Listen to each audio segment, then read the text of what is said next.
Ganjaris Optimis. Halo teman-teman, kembali lagi sama saya Verlin.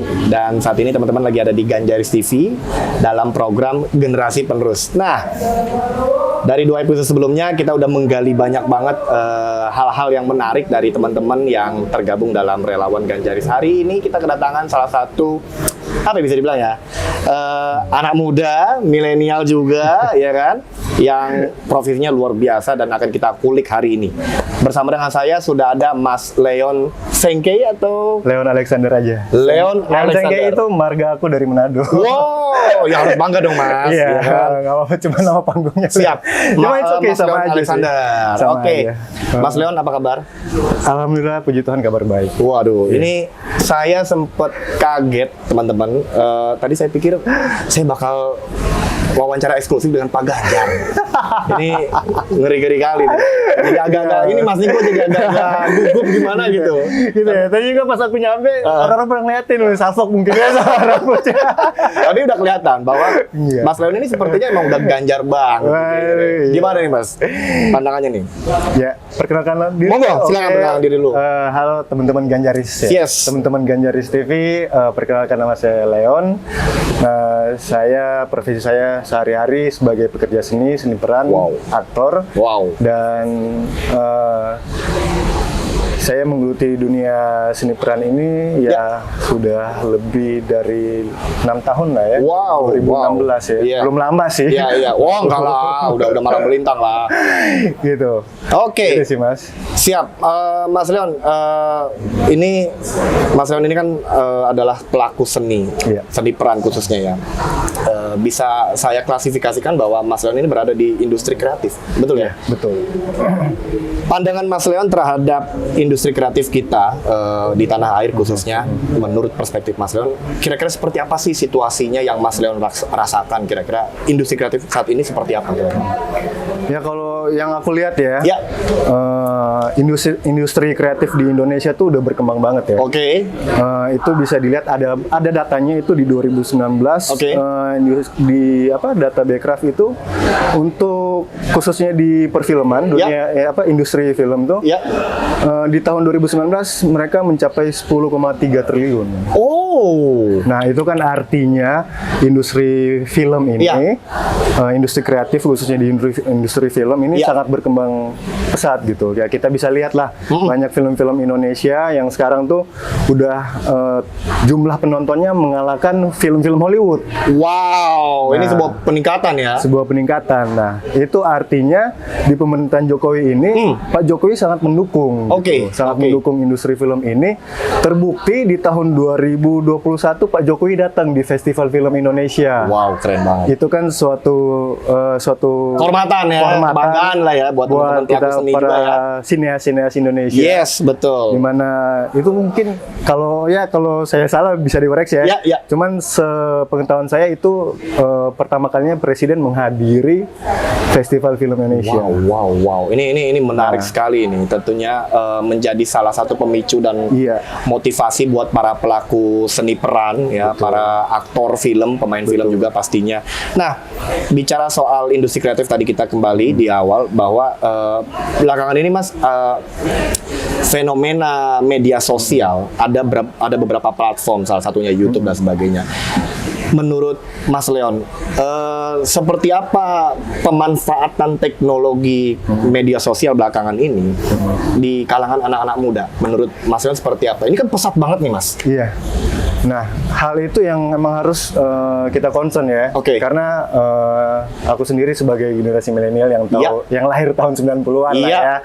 Ini kan kita kalau kata Pak Ganjar itu generasi milenial tuh kakaknya Gen Z. Iya, betul kan. Jadi bagaimana kita generasi milenial tuh harus memberi contoh yang baik di saat kita bersosmed gitu. Di saat kita bikin konten-konten sosial media.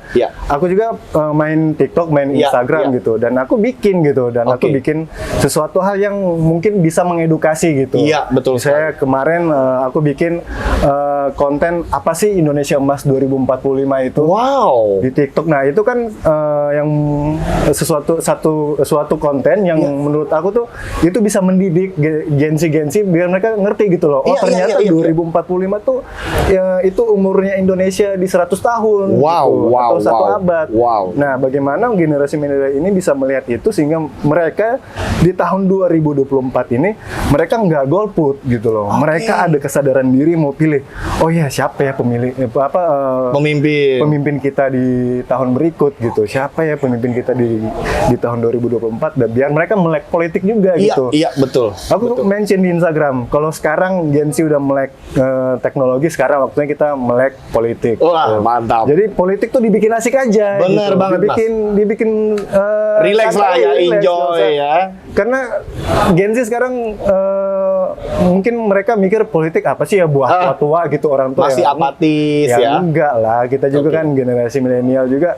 Kalau kita nonton YouTube-nya Pak Ganjar pun, apapun yang dia upload di situ itu kan suatu hal yang berbau politik tapi enjoy di bawahnya. Betul. Dia sambil jogging, dia sambil kuliner, dia sambil belusukan. Kayak gitu kan harusnya milenial melek gitu loh. Iya. Oh, ternyata kayak gini tuh politik. Iya, gitu. betul banget. Kayak gitu. Saya setuju dengan apa yang disampaikan Mas Leon tadi bahwa calon pemimpin Indonesia ke depan seperti Pak Ganjar Pranowo ini telah memulai langkah-langkah yang mendekatkan dalam tanda petik itu politik kepada anak muda dengan gaya yang santai, gaya yang kekinian ya Mas. Nah, berarti aku mau nanya nih Mas.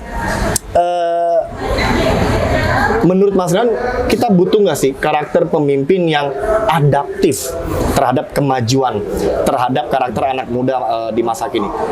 Dan apakah karakter yang adaptif itu sudah ada pada diri Pak Ganjar? Monggo Mas. Penting banget ya Mas Bro. Oke. Penting banget karena kalau misalnya calon pemimpin kita nggak adaptif itu yang bisa berbaur ya. Adaptif itu yang dia bisa luas lah. Iya, luas. Bisa di saat dia dengan generasi ini, generasi itu dia bisa berbaur, fleksibel, berbaur ya. Nah, itu saya lihat di Pak Ganjar. Ada di Pak Ganjar. Itu sangat penting untuk seorang calon pemimpin bangsa kita. Karena contohnya apa?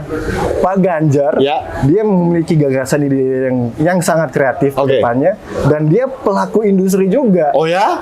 Pak Ganjar main 2 film. Wow, iya benar-benar. Kalau teman-teman di rumah nggak tahu, coba cari filmnya Pak Ganjar tuh Sang Prawira sama Yowis Band 3. Oh, si Bayu Skak itu ya? Bayu Skak. Wah, keren banget. Itu aku pas nonton, wah itu Pak Ganjar nggak kelihatan kaku, dia seluas itu, sehebat itu, senatural itu dia acting, apalagi pas di Yowis Band 3 dia menjadi seorang MC ya. MC dadakan yang tiba-tiba lawan mainnya ada Joshua, ada apa siapa namanya? Bayu Skak. Nah, dia mainnya sangat luas gitu, sangat. Nah, ini aku nonton ini unik ya calon pemimpin seorang pemimpin luar biasa. Nah, bisa seperti itu ya. Hal itu yang membuat saya wah luar biasa ya Pak Ganjar ini ternyata punya bakat alami. Bakat terpendam Mas. Bakat terpendam dan multi talent sih Pak Ganjar itu multi talent banget. Nggak kelihatan acting, bener dia tuh kayak natural banget di depan kamera. Betul. Itu sih luar biasa dan itu menurut saya teman-teman generasi milenial dan Gen Z harus tahu ya.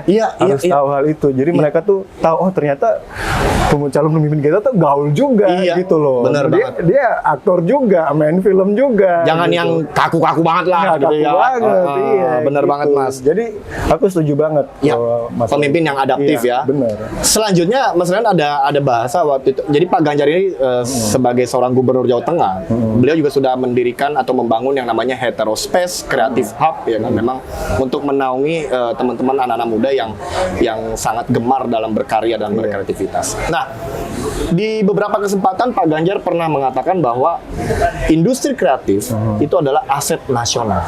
Menurut Mas Ran, seperti apa pandangannya yang disebutkan oleh Pak Ganjar? Ya, itu benar banget ya teman-teman. Kalau Pak Ganjar bilang industri kreatif itu aset nasional, ya buktinya kayak saya katakan tadi kan, di tahun 2019 industri kreatif khususnya di industri perfilman mencapai 10,3 triliun kan. Wow. Nah, itu artinya industri kreatif ini emang harus dikembangkan. Sekarang sudah naik, sudah berkembang. Nah, dengan masuknya Pak Ganjar sebagai presiden 2024 nanti. Kalau bahasanya Pak Ganjar, saya aku yakin ini industri kreatif Indonesia di 2045 pasti bakal maju pesat banget. Dan kita nggak akan kalah dengan yang namanya industri Hollywood, Korea, dan India. Itu dia. Ini 3 negara ini dan Thailand. Thailand. 4 negara ini tuh mereka di dalam dunia industri film tuh maju banget. Iya, betul banget. Nah, aku yakin banget kalau misalnya Pak Ganjar nanti jadi presiden di 2024, itu industri perfilman kita pasti akan melaju lagi. Luar biasa. Maju lebih cepat lagi. Luar gitu. biasa. Dan udah terbukti kan? Betul. FFI 2022 kemarin, Pak Ganjar memberikan kesempatan buat FFI untuk bikin event di Candi Borobudur, membacakan nominasi FFI. Nah, itu kan artinya kan Pak Ganjar di tahun itu sudah support di industri film ini kan. Wow, gitu. Keren banget. Ini menarik dan saya mau coba ada satu pertanyaan yang mungkin agak bobotnya agak perlu perhatian khusus Mas Leon, bahwa Pak Ganjar ini menyebutkan industri kreatif kita ini udah memiliki banyak talenta, salah satunya adalah Mas Leon. Akan tetapi Pak Ganjar menyoroti bahwa kita ini dalam hal industri kreatif yang termasuk di dalamnya ada perfilman, seni peran dan sebagainya, masih Jakarta sentris, Mas. Nah, Pak Ganjar dia akan mengupayakan agar berdirinya Creative Hub di seluruh penjuru tanah air jika beliau nanti terpilih. Beliau akan perjuangkan itu. Pandangan Mas Ran seperti apa? Wah, ini kabar gembira sebenarnya ya. Kabar gembira karena saya sendiri yang asli Manado. Itu merasakan hal itu. Gitu loh. Jadi emang di saat saya masuk di dunia entertain ini, di industri film ini, itu susahnya minta ampun. Karena emang ya gitu, masih Jakarta sentris ya. Jadi mereka belum bisa industri film yang di Indonesia ini memang udah ada beberapa daerah yang memang udah mulai kelihatan ya. Udah mulai kelihatan mereka aktif di industri film ini. Misalnya dari Batak, dari Papua, dari daerah Jawa sendiri gitu kan udah kelihatan kan. Cuma kalau di daerah timur sendiri, misalnya di daerah Sulawesi, di daerah misalnya daerah NTT sana, yang banyak sekali bakat-bakat terpendam ya. Ibaratnya banyak sekali bakat-bakat terpendam itu, banyak sekali talenta-talenta yang sangat mempunyai masa depan cerah. Nah, itu kabar gembira kalau misalnya memang Pak Ganjar bisa bangun hub itu sehingga nggak Jakarta sentris gitu. Jadi dari hub itu terkumpul lah gitu, ada wadah gitu. Oh, misalnya kita misalnya contohnya Manado lah. Manado. Nah, nanti ada tercipta hub itu, nanti komunitas-komunitas anak film kumpul situ kan. Kumpul, kita bikin film. Kita bisa kolaborasi sama Jakarta, kita bisa kolaborasi sama Jawa, kita bisa kolaborasi sama daerah-daerah lain lah ya. Daerah-daerah lain kayak gitu. Nah, itu menurut aku tuh itu kabar baik ya. Kabar baik banget dan kabar ini positif. Artinya beliau pun ingin adanya pemerataan. Benar. Secara khusus juga di industri perfilman, industri kreatif dan sebagainya. Mas Leon, bagian industri kreatif ini ataupun industri perfilman, Pak Ganjar juga menyebutkan bahwa industri kreatif itu bisa menjadi new economy. Menurut Mas Leon? Iya, itu benar banget ya. Karena di industri kreatif itu, apalagi di industri film ya, di industri film itu mencakup banyak aspek ya. Di situ kita ada namanya tim musik. Dalam produksi film itu kan kita ada yang namanya musik, scoring, kan? Anak-anak muda yang bisa main musik, anak-anak muda yang punya imajinasi, yang punya kreasi di dunia musik, itu bisa masuk. Yang di fashion, busana gitu kan. Betul. Nah, semua film kan butuh itu. Oh, butuh benar. namanya orang wardrobe. Wardrobe. Kostum, iya kan? Orang anak-anak muda yang generasi milenial Gen Z yang punya passion di fashion, Iya. dia bisa masuk di situ. Betul. Belum lagi yang nanti di art director. Wow. Dia yang menciptakan sebuah set lokasi itu. Nah, belum lagi yang director, penulis, Iya, betul. orang yang bikin poster, marketing. Itu dunia film itu mencakup banyak hal. Luas sekali, banget, gitu. Mas. Itu bisa menjadi sebuah membuka lapangan kerja buat generasi milenial dan Gen Z itu. Jadi bisa berkreasi lebih bebas lagi di dunia film. Dan berdampak pada ekonomi. Berdampak pada ekonomi pastinya. Nah, itu makanya saya sangat concern bagaimana mengajak teman-teman generasi milenial dan Gen Z itu jangan sampai golput lah. Nah, Iya ini kan? dia. Mas Jangan Leon, boleh sampai dong golput. ceritain sedikit pengalaman Mas Leon di balik industri perfilman atau mungkin ada sesuatu yang akan dilakukan oleh seorang Leon Alexander ke depannya. Apalagi ini udah ganjar banget nih. Boleh, Mas. Kira-kira seperti apa? Jadi saya bersama teman-teman saya yang dari Manado Oke. yang pendukung Ganjar. Waduh, mantap. Ganjar garis Iya dong, keras. harus dong. Ya, kita punya inisiatif, Oke. punya kontribusi buat Pak Ganjar itu Oh ya? akan buat film Wah. spesial khusus buat Pak Ganjar. Wah, keren banget. Gitu. Jadi waktu 2 bulan lalu itu teman saya telepon saya kan, Oke. "Bro, kita bikin film apa? Ganjar Pranowo. Yang jadi Ganjar siapa? Lu lah." Hah, serius? Waduh, langsung ditembak. Langsung ditembak. Lalu lah. Mana ada mirip-miripnya gitu. Itu rambut saya tuh masih hitam waktu Iya. itu. Mana mirip-miripnya gitu. Ya udah lo coba aja cat putih lah. Oke. Wah, ini cat putih perjuangan juga, Mas. Ngeri-ngeri sedap. Iya, karena membawa marwah Ganjar Pranowo Iya, soalnya. itu kan beban kan, jadi beban. Cuma ya mau nggak mau kalau Iya. kata Pak Ganjar pede aja dulu, Betul, ya kan percaya diri betul aja banget, dulu betul gitu banget. kan. Iya, Skill iya. kedua, gitu. Masalah bisa bahasa Jawa kedua. Ya udah jadi mau Oke. nggak mau coba belajar. Oke. Ya udah jadi saya bersama teman-teman saya di Manado. Ya. Membuat film Ganjar Ya. tentang Ganjar itu ya yang pastinya ini sebuah karya Ya. khusus buat Pak Ganjar, karya seni dalam bentuk film yang kalau insya Allah kalau Tuhan Siap. berkenan kita akan tayangkan di bioskop. Wah, ini mantap ini. Nah, Ini jadi patut kalau didukung ini. misalnya ada teman-teman Ganjarian yang mau kolaps, kita dengan senang hati kita buka pintu, kita bisa berkolaborasi bareng. Kita saya nonton yang kemarin siapa sih? Siapa yang mana? Kok jadi lupa? Film.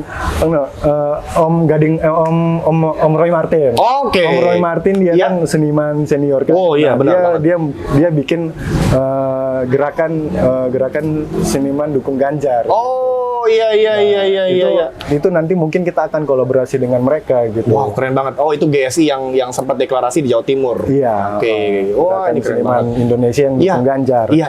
Nah, itu kalau jadi kita akan berkolaborasi dengan mereka karena kan Roy Martin sendiri kan itu kan aktor senior kan. Iya, betul Ya, banget. bisa jadi kita ajak mereka dan kolaborasi bersama gitu untuk membuat suatu karya seni, karya film ini kita lakukan bersama dan kita tayangkan di layar lebar. Keren banget, Mas Leon. Mudah-mudahan Waktu ini bisa. Jokowi juga kan kayak gitu kan. Betul, Pak Jokowi 2019 juga kan mereka Betul. bikin film tentang Pak Jokowi dan itu Betul. kan happening banget filmnya. Keren banget. Keren banget. Gitu. Mas Leon, terakhir tadi adalah yang akan dilakukan oleh teman-teman Mas Leon dan teman-teman.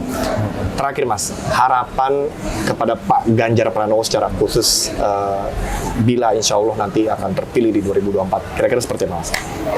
Harapan saya buat Pak Ganjar Pranowo bila nanti terpilih di 2024 ya bisa melanjutkan apa yang Jokowi kerjakan selama ini gitu. Karena apa yang Pak Jokowi kerjakan selama ini itu udah benar, udah pada tracknya, pada jalurnya.